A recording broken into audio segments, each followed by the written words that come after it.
we are going to be canning some salsa, and I have always used Mrs. Wage's salsa mix, and it just has a bunch of good spices in it. And you can add other like green peppers and onions if you choose to, but I'm not going to. I'm just going to use this right here, and let's get going. Okay, so I have my jars in the canner getting nice and stale. Since we're doing tomatoes, we are going to hot water bath can them. And is what I did is, as my tomatoes in my garden got ripened, I brought them in, I cored them, and then washed them, put them in the freezer bags, and just kept freezing them until I had enough to do a recipe for either spaghetti sauce or tomato juice or whatever I wanted to make with it. So I have my tomatoes right here out and de-thawed. And one of the things that, if you don't freeze your tomatoes, you're going to want to get a stock pot with boiling water in it and dip your tomatoes in there.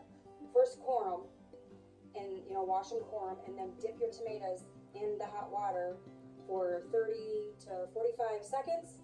Pull them out and put them right into a bowl of ice water to get the skins off easily.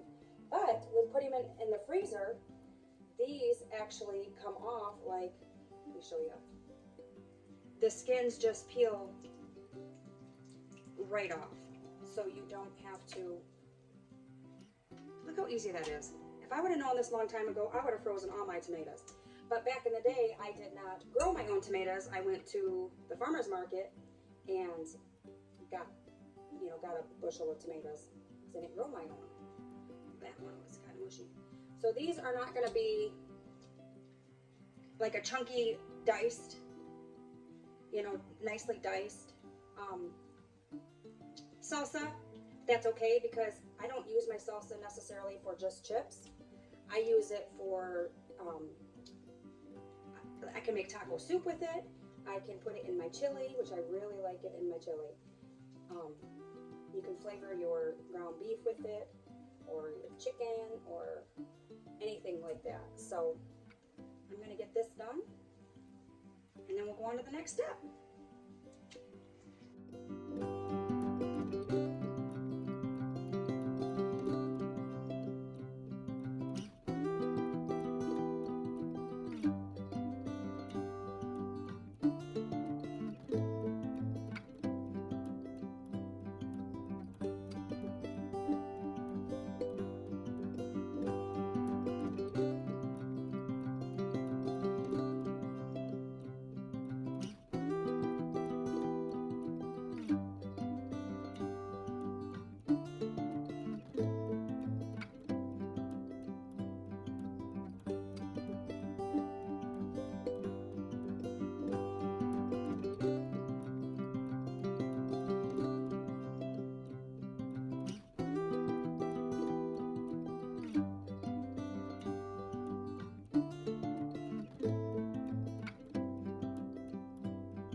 just have some juice in this bowl. I'm going to strain it through here. I'm not going to de-seed it, but like all these seeds in here, I'm not going to put back in there. So I'll just put that in the compost. But all the juice and seeds, I don't mind the seeds, so I'm just going to keep the seeds in there. And like I said, this is more of a runny salsa. I am going to heat it up and cook it down for a little bit to thicken it up just a touch, because there is so much juice in here. After taking them out of the freezer, it produces a lot more liquid. So I'm going to cook it down and we'll see where we go from there. I am going to take some of these and just cut them up a little bit and dice what I can. Being that they're frozen, they might have a little bit of a different texture than what I'm used to. But like I said, what I use it for, I think it'll be okay.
Okay, I have my tomatoes in here. I'm going to cook down a little bit, and the instructions on the Mrs. Wages thing says to put a half of a cup of white distilled or apple cider vinegar. So I have this, so this is what I'm going to put in. And a half a cup.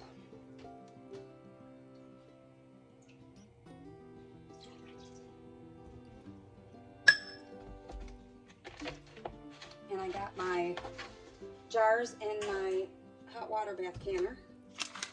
And then I'm going to add Mrs. Wages mix to this.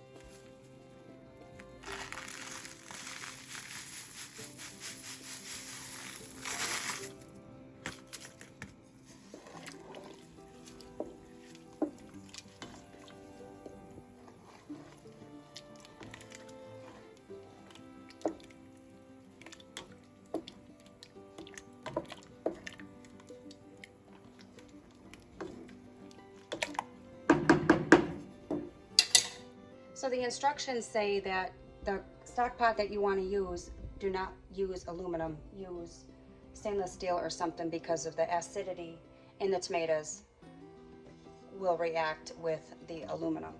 And so all you had to put in here was the vinegar, your tomatoes, and your little packet of salsa mix. This is a medium one. And you can, it says to bring it to a boil, simmer it for 10 minutes, I believe is what it said. And then after that, you can let it cool and refrigerate it and eat it. It's good to serve. But I want to can it, so I'm gonna let this simmer for a little bit longer because I want to see if I can get it to thicken up. And it's pretty chunky. I might just let it simmer for about 20 minutes after I bring it to a boil. And then I'll bring you back when I'm ready for the next step. Be sure to get your vinegar water ready to wipe the rims off after you fill them.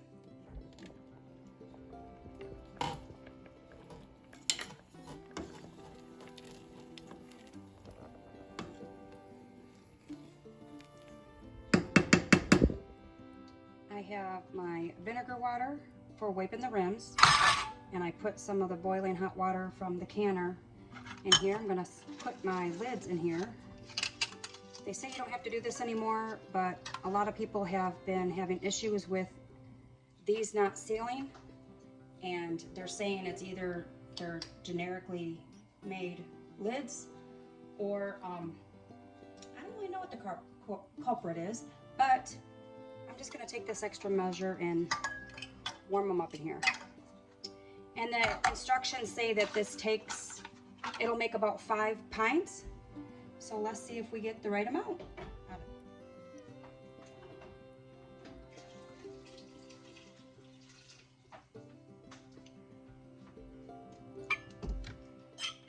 Now for once, I'm not gonna add salt to this because this should have all the spices that it needs in it. So I'm not gonna add any. And the dishes I'm gonna use this for, whether it's I use for chips or like I said, for a taco soup or for chili, I think the spices in there will be fine, and I can add more salt if I need to. So, and the package says to give this a 1/2 inch headspace, and I still can't find my tool. My husband used it, so I don't know where he put it, but I'll insert a little picture in here. Underneath this ring, it's a 1/4 inch headspace. Underneath this ring, it's a 1/2 inch, and that's what I want. And underneath that bottom ring is about 1 inch. So I'm going to take the vinegar water and just wipe the rim here. Take my lid and my ring and just finger tight. I'm gonna go ahead and put this back in the, no, I'm not gonna put it in the canner yet because I gotta put my rack in the canner first. So let's take these out.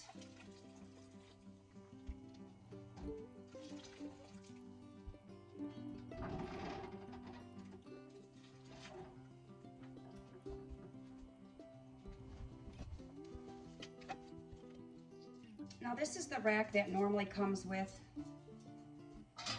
the canner. So if you find one at a resale store, you want to make sure it has the rack because you do not want your jars sitting directly on that flat ground. I'm not going to use this for the pint jars because they don't sit in there right. I mean, I could use it, they'd lean a little bit, but I'm not going to use that. So what I'm going to use is I'm going to use my pressure canner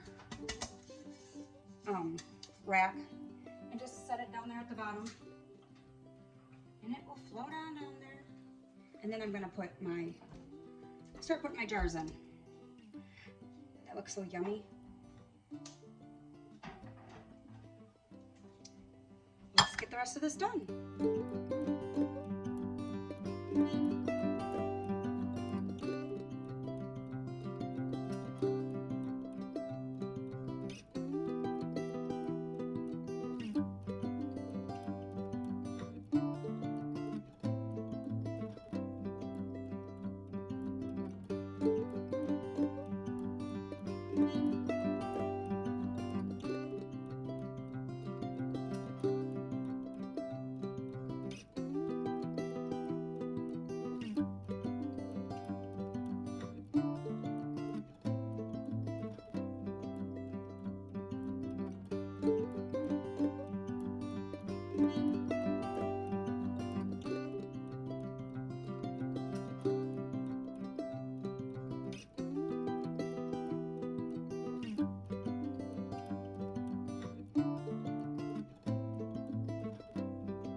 Okay, so I have 1, 2, 6, 7. So I have 7 pints in here, and I'm going to, you want these to be covered. When you hot water bath, your jars have to be covered with water, at least an inch or two. And this looks pretty good. I'm gonna put the lid on it. I'm gonna crank up the heat and get this baby boiling. And it says that I'm gonna process this for, according to the package, for 40 minutes. So then I'll bring you back when it's getting boiling. My canner is to a full boil. So I'm gonna put the lid on and I'm going to start the timer for 40 minutes. And I'll just turn this down just a touch, but I want to keep the boil rolling in there. And then we'll be back. One thing about the hot water bath canner that is different than the pressure canner is the hot water bath canner, you don't have to babysit. Well, you have to watch it a little bit, but you know, as long as there's nothing around it that's gonna catch fire, but y'all know that, you're smart. I don't have to worry about pressure gauging or anything like that. So that's the nice thing about canning your jams and fruits and your tomatoes and pickles, is that you just put it in there and set the timer and just wait. The timer is going off, so we're gonna cut that. We're gonna cut the heat off here and set them over here on a towel to set for, I normally let them set for about 24 hours.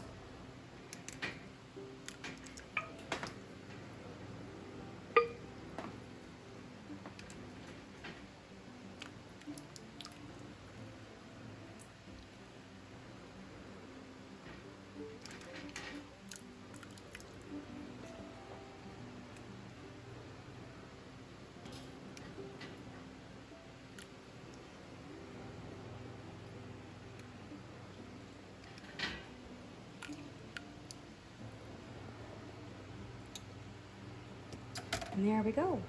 And one other thing, I didn't do it this time because I forgot, and I usually do forget, but when you do your canner, sometimes you get a white film on there. If you put a little bit of vinegar in there, it'll stop that from doing it. I try to remember, but usually end up forgetting. So maybe next time I'll remember.